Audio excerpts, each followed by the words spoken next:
Welcome to D5 news. Ambedkar Konaseema జిల్లా సకినేటిపల్లి మండలంలోని అంతర్వేది గ్రామంలో ఉద్రిక్తత వాతావరణం నెలకొంది.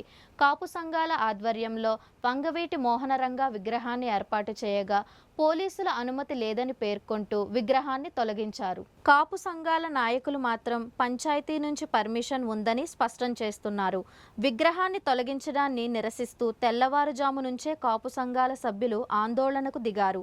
పోలీసులపై నినాదాలు చేస్తూ విగ్రహాన్ని తిరిగి అదే స్థలంలో పెట్టేందుకు ప్రయత్నించారు.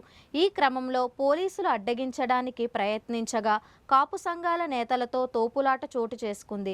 పరిస్థితిని అదుపులోకి తీసుకురావాలని పోలీసులు ప్రయత్నించగా కాపు సంఘాలు నిర్లక్ష్యం చేస్తూ విగ్రహాన్ని మళ్లీ ఏర్పాటు చేశాయి.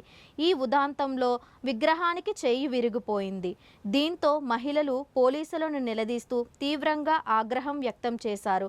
మొత్తం ఘటనా నేపథ్యంలో గ్రామంలో ఉద్రిక్తత వాతావరణం కొనసాగుతోంది.